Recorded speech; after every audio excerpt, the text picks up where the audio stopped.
So this week we were asked to watch a TED Talk by Brene Brown on how vulnerability is linked to joy and happiness and all these positive emotions, and how learning to accept vulnerability can really make you a happier person.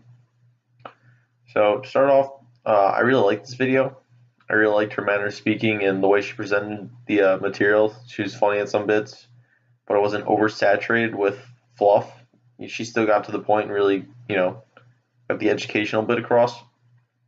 Um, I really did like the beginning where she was saying that the person who signed her up for the TED Talk was, can we call her a storyteller? Because she really was kind of a storyteller. Wasn't just, oh, here's some facts and here's why. It had a nice flow to it, and I really like that.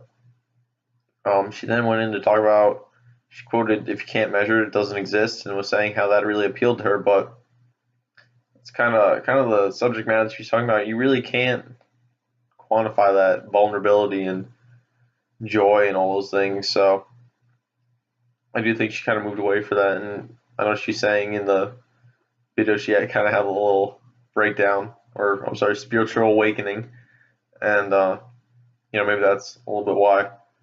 But really linking it to politics, she said a big problem in politics is that everything has to be certain. There's no uncertainty in anything, and that's just not how the world works at all. And making everything so black and white is kind of an issue, I feel like, especially in politics, because everything has to go either one way or another, which is just not.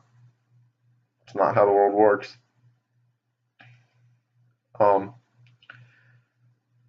she then went on to say, politics are really focused on, I'm right, you're wrong. There's no, and blaming other people is the big one, especially, in the past presidential campaign. There was no, I saw significantly more, this is why the other candidate is bad than, I'm good, which is bewildering me every time. And I mean, happened with like the when Obama got elected, like there's there's so much slander that goes on as opposed to, oh, here's the good I can do as a politician. No, here's the bad that they're gonna do if they get elected.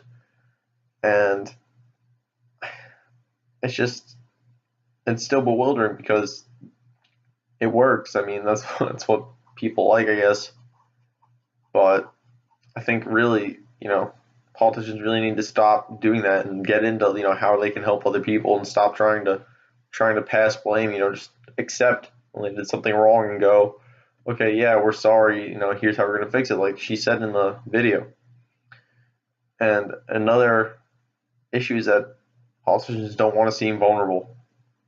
They don't. I think that makes them, when they're making laws and coming across with standpoints on things, they don't want to come across as vulnerable. Then they want to seem like firm, concrete, well, assured, confident in what they're saying.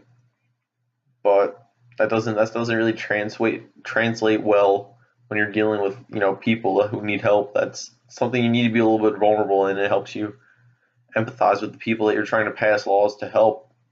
So if you're kind of just cold and unfeeling and objective about it, then you're going to get an objective, law, even if that's not the best thing to do, or that's not what's really going to help most people. That's what you're going to go with. Yeah. So overall, I really did like the TED Talk, and I think that especially in politics, we need to move away from blaming people for oh, they did this, oh, well, they did this, well, this is why they messed this up. Start going, well, how are we going to fix it, and how are we going to help the most people? Even if someone did do something wrong, ignore it. How are you going to make it better now? So yeah, I think that's really what we need to do.